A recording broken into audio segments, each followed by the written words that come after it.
Conductor కు సరిపడా చిల్లరిచ్చి సహకరించగలరు, RTC kmpl పెంచగలరు అని బస్సులో బోర్డులు రాసి పెడతారు. అన్నలెక్కితే గా తిప్పలు గాని మా అక్కలెక్కిండ్రంటే పరిశాన్ ఉండదు. చిల్లర్తో పనే లేదు, చేతిలో ఆధార్ కార్డు ఉంటే చాలు పలానా బస్సులో ప్యాసింజర్లు లేరనే మాటే రాదు. ఏ బస్సు చూసినా నిండబట్టే. గీ తీల ప్రయాణాలు నడుస్తున్నాయి కాబట్టే గిట్ల కొత్త రికార్డు కొట్టిండ్రు. ఏ ఆడోళ్ళతోటి ఆర్టీసీ లాసనుడు బంద్ చేయరు జేరా.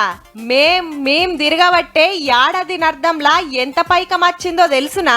6,700 కోట్ల రూపాయలు, 200 కోట్ల టికెట్లు కొట్టించినాం. మళ్ళా మీరు తిరిగేదే పుక్కట్లా, మీతోటి ఆమ్దాన్ అచ్చుడైంది అంటారా?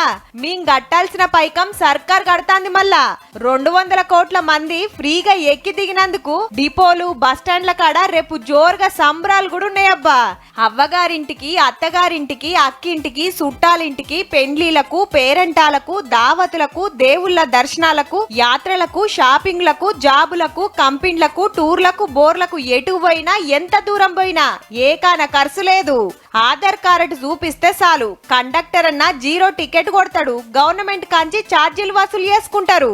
ఇంకిన్ని బస్సులు తిప్పితే సీట్ల కోసం తిప్పలు సుత తప్పినట్టేనబ్బా.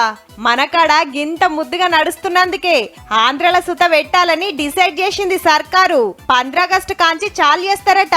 తెలంగాణ, కర్ణాటక, ఢిల్లీలా ఎట్లా నడుస్తుంది, నెలకెంత ఖర్చు అవుతుంది, ఎక్కినోళ్ళు ఏమంటారో తెలుసుకునే పని నడుస్తుంది.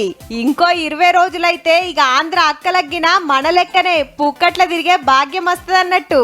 కానీ అన్ని నేనే అని చెప్పుకున్న చంద్రబాబు సారు ఇదైతే చెప్పుకోలేడబ్బా.